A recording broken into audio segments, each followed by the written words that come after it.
Halo semuanya, selamat datang kembali di channel Pert Indonesia. Di video kali ini gue mau interview lagi, mau ngobrol-ngobrol lagi sama salah satu kandidat yang juga nggak kalah keren dari yang kemarin-kemarin udah pernah gue interview. Dan ini juga sama, kerjanya secara remote di overseas company. Oke, langsung saja kita mulai, ini dia interviewnya. Let's go! Halo, nih dengan Mas siapa? Mungkin bisa diceritain dulu, dikenalin dulu dirinya, namanya siapa, kemudian posisinya sebagai apa. Thank you Tim Per udah ngajak gue di sesi kali ini. Nama gue Ivan, gue sebagai video editor. Sebenarnya bukan company kali ya, ini lebih ke individual. Gue sebagai video editor untuk channel YouTube namanya Howard Chu. Dia seorang atlet badminton dari USA, tim USA. Oh, jadi lu tuh sekarang kerjanya sebagai video editor di atlet yang punya channel YouTube. Terus di situ lu kerja secara remote gitu. Dan dia kebetulan atlet bulu tangkis di US. Wih, berarti timnas US nih ya? Benar. Kalau Wah, gila. kemarin sih dia kalau nggak salah rankingnya 75-an, 77 lah, something gitu. Ranking BWF-nya ya. Oh, berarti udah profesional banget ya itu ya? Udah. Udah, iya udah. Bukan udah profesional, emang profesional. Profesional gitu. Mungkin boleh diceritain dulu kali Mas Ivan, sebelumnya kerjanya apa gitu ya sebelum posisi ini, dan dulu kuliahnya tuh jurusannya apa gitu. Oke, background story gue tuh awalnya kuliah tuh di, kalau tahu mungkin ada namanya sekolah desain interstudy, itu gue ngambil desain multimedia. Terus selesai itu gue langsung join ke company, salah satu stasiun TV, jadi video editor juga, kurang lebih 1,5 tahun lah ya. Habis itu mutasi, tetap di stasiun TV yang sama, tapi mutasi divisi jadi talent manager atau manager artis. Habis itu lumayan lama tuh, ada 4-5 tahunan. Terus COVID, biasalah COVID banyak layoff sana sini kan, jadi gue kena juga. Terus habis itu ikutan temen juga, waktu itu dia bikin talent management juga, jadi sebagai talent manager sama ya, tim kreatif kecil-kecilan gitu. Sampai terakhir sebelum join sekarang jadi videographer sama video editor di salah satu startup juga. Ya nggak jauh-jauh sih, kerjanya gitu-gitu juga. ngedit Iya, ngedit iya, edit. iya. Ya berarti pengalaman udah banyak juga nih. Tapi posisi sekarang di Jakarta ya? Di Jakarta. Oke, di Jakarta. Ini Jakarta. kayaknya tempatnya bagus nih. Lagi di mana nih? Nah, itu dia, karena ini gue sekarang lagi di coworking space, jadi Oke. ya mungkin enaknya gitu kali ya, remote kerja overseas, jadi milih kerjanya bisa di mana aja gitu. Oh, berarti ini lagi di coworking space ya. Jadi guys, gue juga baru pertama kali nih ada interview kandidat ya yang kemarin, dan kerjanya di coworking space ini jadi satu opsi juga. Gue jadi kepikiran mau bikin konten tentang coworking space nih ya. Menarik juga sebenarnya ya opsi coworking space ya, daripada ribet di rumah, boring kan, bosen gitu. Oke, menarik. Terus sekarang gue mau nanya tentang hiring proses nih. Karena kan kemarin sempat di hiring oleh Pert gitu ya. Sebelumnya juga sempat kerja, pengalaman. Pasti kan CV-nya banyak tuh isinya tuh. Dulu awal Ya. mulanya gimana sih didapat kerjaan yang sekarang melalui Pert itu? Awalnya sih waktu itu ya biasa ya, dari LinkedIn sih sebenarnya dapat Oke, LinkedIn jalur ya. ke Per.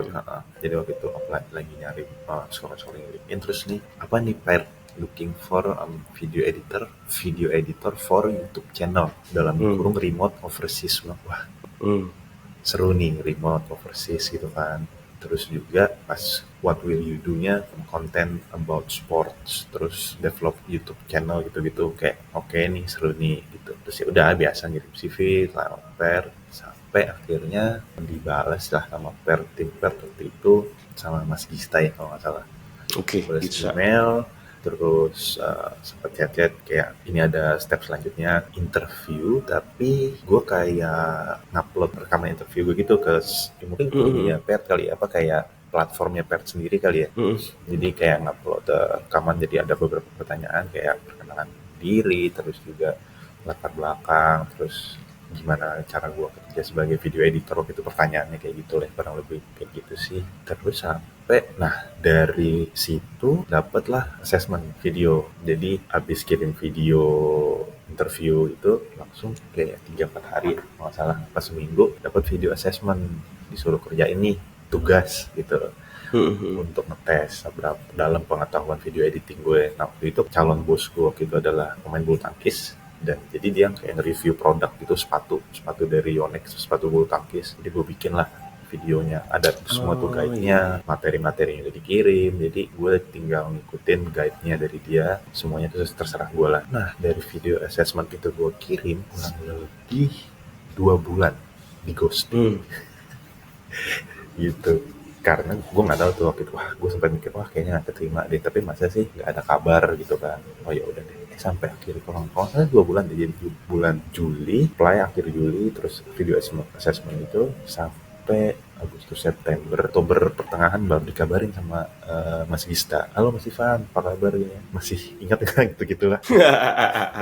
Iya iya iya. Tiba-tiba di chat lagi gitu, masih ternyata si Howardnya itu dia habis tour kayak keliling dunia lah, pemain bulu tangkis ternyata cari poinnya kayak gitu, dia keliling dunia main turnamen di beberapa negara, jadi baru sempat interview one on one sama si Howardnya, jadi itu sampai keterima. Jadi langsung pas terakhir itu ya memang langsung nih sama Howardnya. Terus pertama mungkin gue agak sedikit cerita, bahasa Inggris gue tuh basic banget, bener-bener basic. Jadi pas mau ngobrol sama Howard kayak wah gimana ya, tapi ya udahlah pede aja. Dan pertanyaan-pertanyaan juga basic sih, kayak lo bisa nggak, terus nanti kerjanya gimana gitu ya udah sampai keterima sama si Oke. Howard gitu. Tapi itu Lumayan. waktu tunggunya 2 bulan lumayan juga ya. Iya, itu apa ya, Dianggapnya nggak dapet kali. nggak dapet. Gue udah kayak wah, gue bilang sama bini gue kan, wah sayang aku dapet nih kerja remote overseas, jadi aku bisa kerja dari rumah. Oh iya, Eh, istri gue udah seneng lah gitu kan, karena udah sampai tahap eh, assessment kan, kayak tahap assessment tuh kayak dikit lagi gitu loh, kayak udah eh, eh, ketemu eh. one-on-one sama bosnya gitu kan. Ternyata 2 bulan ya nggak ada kabar nih, sayang gimana sayang, istri gue nanya, ya udah kayaknya udah lah ya, bukan jalan. Tiba-tiba Gista ngechat waktu itu, wah langsung abis dari itu tuh bener kayak cuman seminggu udah oke. Jadi officially kerja sih waktu itu November akhir lah ya, November akhir 2023 sampai sekarang gitu Wow. prosesnya. Oke, interesting story. Jadi buat kalian teman-teman ya, guys yang nonton ini, mungkin proses hiring itu kalau tadi yang Mas Ivan bilang, emang kalau Mas Ivan ini dia ngikutin semua proses yang ada di PERT ya, dari mulai apply-nya, kemudian ada video interview yang self introduction gitu kan, terus ada assessment juga. Terus habis itu nanti ada interview sama si perusahaannya atau si orangnya yang mempekerjakan. Cuman memang dalam konteks ini mungkin bisa dibilang tantangannya itu ya waktu tunggunya ya. Karena tadi kan Iya, atlet, terus dia harus bertanding kemana-mana, ke luar negeri, ke keliling dunia, terus baru sempat lagi. Jadi pastinya kalau misalnya kalian apply melalui PERT, pasti ada proses yang kayak gitu. Dan itu pun tergantung dari kliennya. Jadi gue mau kasih realitinya aja gitu ya. Ini benar-benar. real case gitu ya. Nggak semuanya proses tuh dalam satu waktu tertentu tuh misalnya sebulan itu langsung ke full gitu, bisa aja ada hambatan-hambatan gitu kayak yang tadi apa Mas Ivan ceritain. Dan untungnya udah 2 bulan hopeless ternyata dapat kontak ya, jadi ya alhamdulillah bagus lah gitu kan, good news juga Kayak lah. ghosting gitu sih. Oke, Gitu. terus secara overall sekarang udah dari November berarti kan kerjanya kan? Iya. Udah ngalamin berapa bulan tuh? 3 bulan, 5 bulanan lah kan berarti. Gimana tuh Iya. rasanya tuh kerja secara remote di overseas kayak gini? Oke, mungkin sebenarnya kalau di company sebelumnya waktu di Indonesia gue mungkin kerjanya juga remote sebenarnya. Tapi Oke, kali ini benar-benar remote karena iya. bos gue di luar, orang US gitu kan. Terus bukan di US doang, bahkan dia kadang kayak tadi gue bilang, dia turnamen tuh keliling dunia lah, kayak Hmm. bahkan dia waktu itu sampai ke Suriname, terus ke pedalaman Afrika, ke wah kacau. Jadi Oke. dia pernah kayak kan dia kontennya tuh bikin vlog juga, review-review sepatu dari beberapa brand bulu tangkis gitu, Yonex gitu-gitu. Dia kayak lihat nih gue lagi nge-vlog di pedalaman Afrika yang cicak yang gede gitu-gitu. Dia lucu lah, banyak cerita dia kayak di pedalaman. Iya, iya. Dan mungkin buat orang Amerika kayak serangga-serangga kayak nyamuk gitu, mereka kayak agak jarang ketemu kali, kayak waktu itu dia cerita, wah gue habis digigit nyamuk nih, mudah-mudahan gue gak kena malaria gitu. Iya, Kayak iya, kita di iya, Jakarta benar-benar. nyamuknya tiap sore ada gitu kan. Terus ya proses kerja remote emang semenyenangkan dan se-enjoy itu.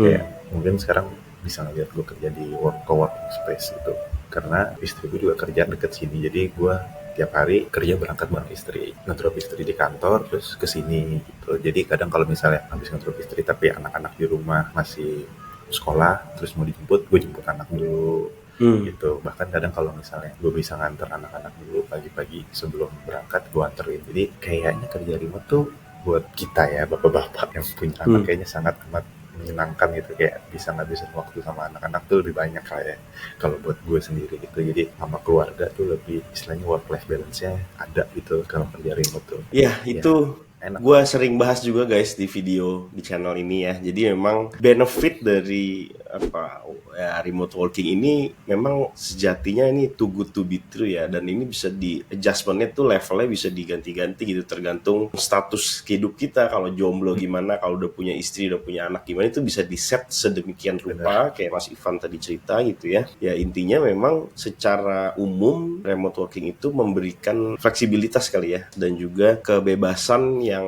membuat kita untuk menentukan gitu, ambil keputusan kita hari ini mau ngapain, oh kita kesini dulu, habis itu ke situ dulu. Ya itu testimoni real tadi ya dari Mas Ivan. Gue mau nanya deh, tapi itu kan sebenarnya benefit ya. Pasti Bener. kalau kerja remote itu kan benefitnya tadi banyak ya dan lain sebagainya. Tapi mungkin ada dong nggak enaknya ya kan, masa nanti kalau semuanya enak kayaknya kesannya gimana gitu kan. Ada nggak yang bikin nggak enak gitu atau tantangan-tantangannya? Gak enaknya sebenarnya bukan ya, enggak ya, ini mungkin salah satu, bukan gak enak kali ya, mungkin agak klise, kayak mungkin tadi gue bilang di awal bahasa Inggris gue waktu itu awal-awal sedikit banget gitu vocabulary-nya, Hmm. terus grammar-nya, wah pokoknya pas present sentence yang waktu gue belajar SD SMP itu gue terabas habis dari barat ya. Gue bilang nih, gue Iya, iya. lo punya video begini, gue punya video begini, ya ya gue ngomong aja lah masalah grammar Hmm. gitu, mungkin itu salah satu kendala di diri gue ya. Tapi Hmm. masalah bahasa itu kan ketika gue makin lama gue bisa belajar sendiri gitu, dan mungkin Hmm. bahasa Inggris itu memang harus dipraktekin setiap hari kali ya, jadi lebih biasa ngomongnya, kita tahu apa yang dibahas, jadi mungkin kali itu ya ininya ya, gak enaknya kali ya.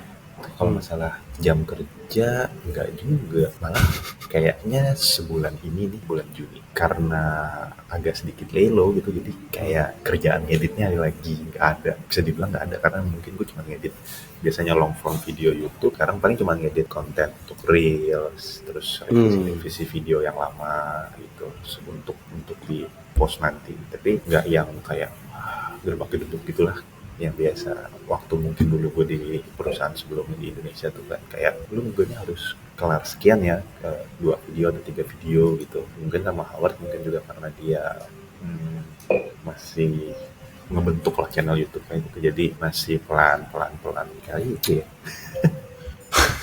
Sampai susah. Gue ngeliat tuh kayak sampai susah ya nyari kekurangan ya. Selain tadi yang apa yang bahasa Inggris gitu ya. Tapi gue ngerti sih. Iya. Maksudnya emang karena lu kerja dari jauh, bahkan Hmm. nggak dipaksa untuk ngikutin jam kerjanya si bos kita gitu ya. Kita tetap pada dalam ranahnya jam kerja yang kita tinggal gitu kan. Jadi ya bisa dibilang emang kalau ditanya kekurangan gue juga bingung sih. Emang too good to be true, tapi emang beneran good dan Emang begitu. beneran true gitu ya. Emang Gitu sih. seenak itu guys. Iya, emang enak banget gitu. Oke, Iya. sekarang gue mau nanya, menurut lo nih ya, udah 5 Hmm. bulan gini ya, menurut lo worth it gak sih dengan gaji yang lo terima dibandingkan dengan kerjaan yang sebelumnya? Wah itu mah 100% worth it sih, gue gak pakai pikir panjang kalau lu nanya. Gila, yang kita tadi gue bilang, maksudnya walaupun sekarang gue tetap berangkat tiap hari nganterin Hmm. anak, nganterin istri, istilahnya ngabisin banyak waktu di jalan, tapi gue di jalan nggak yang kayak aduh gue harus cepet nyampe kantor nih, gue harus nyelesain kerjaan Iya, ini. benar. Ini tuh gue di jalan bisa masih yang gitu. Iya, iya, iya. Gitu, maksudnya tetap kena macet gitu, tetap, maksudnya ya itu pilihan gue untuk gue nganterin bini gue ke kantornya kan, maksudnya dibanding dia harus naik angkutan umum gitu, tapi Hmm. kalau gue bisa ada waktu untuk nganterin dia, misalnya naik mobil atau naik angkutan lainnya sama istri gue gitu. Tapi ya 100% worth it sih. Jadi kerja remote tuh ya itulah, kurangnya kayaknya nggak ada sih kalau misalnya dibutuhkan masalah bahasa Inggris. Itu kayak Iya, gue iya, ada-adain iya. sih. Oke, jadi sebenarnya jadi catatan juga ya buat yang nonton ya. Jadi even if tadi Mas Ivan cerita bahasa Inggrisnya mungkin basic gitu ya, nggak yang advance level, yang intermediate, yang professional level, ini aja tetap bisa dapat kerjaan remote. Jadi maksudnya secara standar pun kita juga sebenarnya orang Amerika, orang US tuh atau orang Eropa, mereka juga nggak ngelihat secara detail yang mengharuskan bahasa Inggris kita itu gimana-gimana kan. As long Benar. as kita bisa communicate with them gitu kan, as long as kita bisa ngerti apa yang dia omongin. Jadi sebenarnya ini satu catatan yang penting juga yang perlu di-highlight ya. Jadi buat kalian mungkin yang saat ini mungkin bahasa Inggrisnya masih basic, yang belum bagus-bagus banget gitu ya, nggak usah takut, tenang aja. Ini udah ada barang buktinya.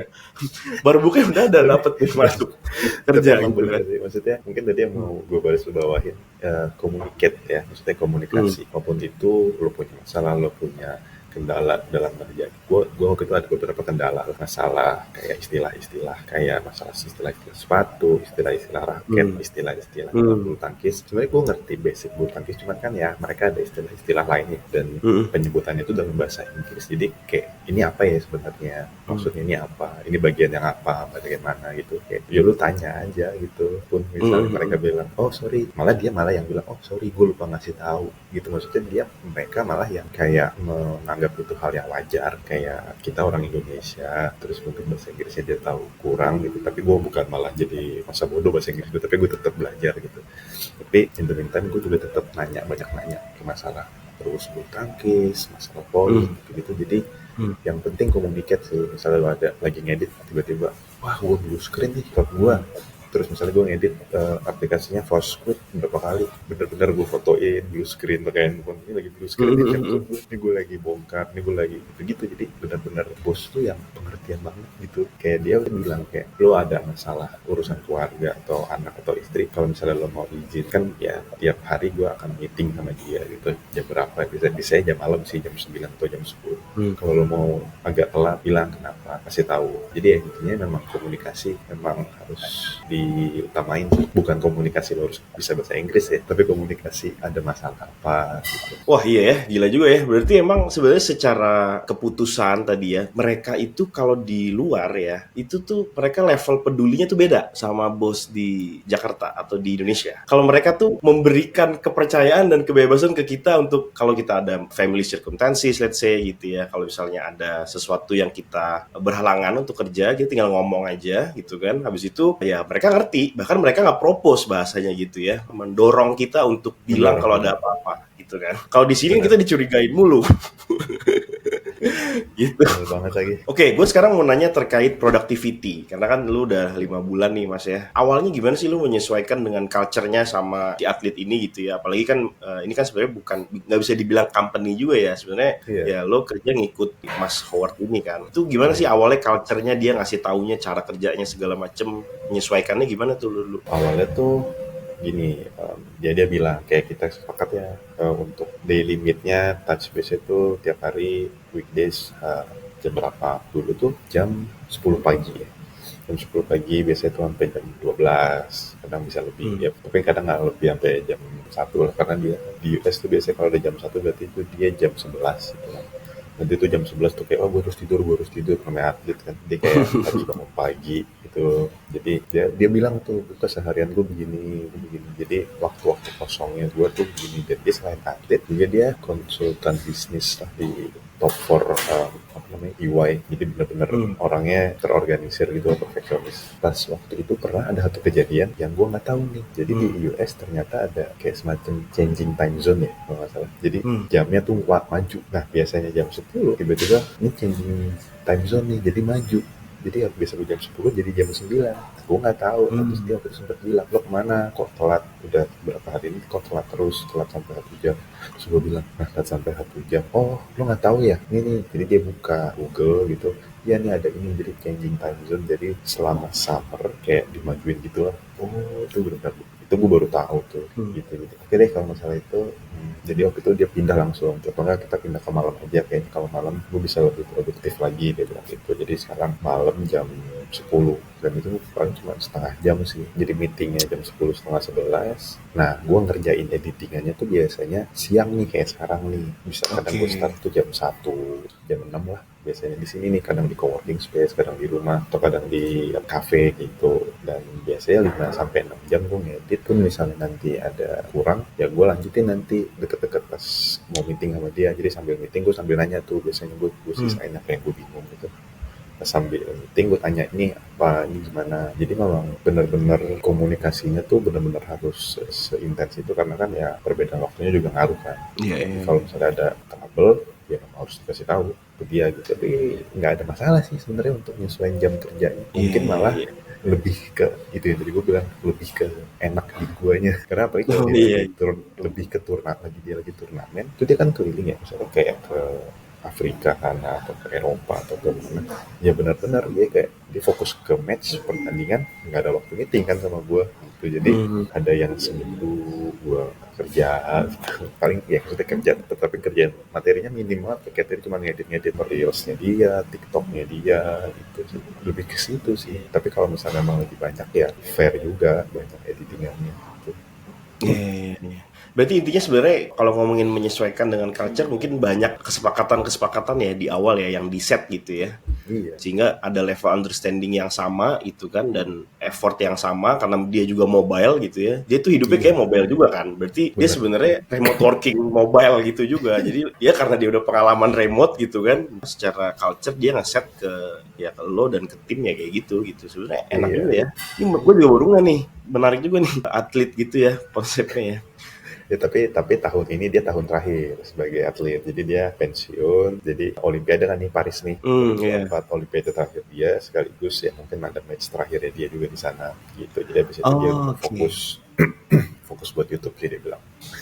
Iya Jadi dia benar bilang oke, sih. I will focus with you from there. Jadi Gue ajudan langsung pribadi lo ntar ngedit langsung dia kan. ngeri gitu. Oke, gua mau nanya lagi tentang tips deh. Kan lo ada Hmm. pengalaman nih ya. Menurut lo dari pengalaman lo Mas Ivan udah ngalamin sama si Mas Howard itu ya. Menurut lo gimana sih caranya supaya tetap produktif gitu ya saat kerja remote gitu, ada tips nggak yang mau di-share? Jadi kayak yang tadi dibilang, ada semacam kesepakatan antara gue berdua sama Howard waktu itu. Sebelum mulai, gue ada to-do list dibikin sama dia di Notion. Hari ini gue harus ngerjain ini, ketika itu udah selesai gue harus cek. Ketika itu ada trouble gue harus tulis di situ. Ketika gue harus minta shot yang kurang gue harus tulis di situ. Jadi to-do list itu yang membantu gue sama Howard untuk berkomunikasi walaupun gue Oke. nggak berkomunikasi lewat WhatsApp. Jadi misalnya gue Mhm. udah tidur, dia udah bangun, tapi dia ngeliat di situ tuh gue ada progres nih editan yang ini. Pun sebaliknya, ketika dia udah nge-shoot, dia upload ke cloud, ngirim ke gue, dia nulis tuh di Notion, gue udah masukin ini, lo bisa pakai yang ini, nomor sekian, dari menit sekian sampai ke sekian.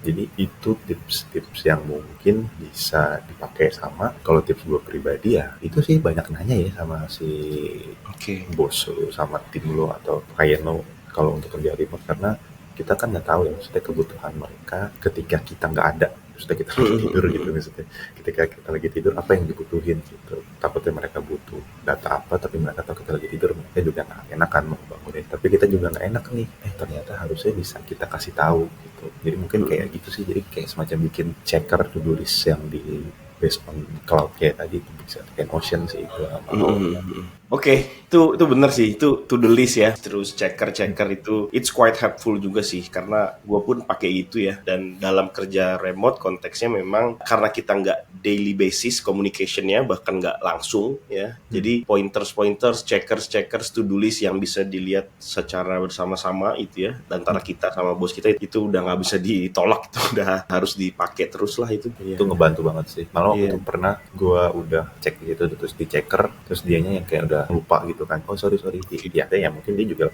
sibuk sama Hmm.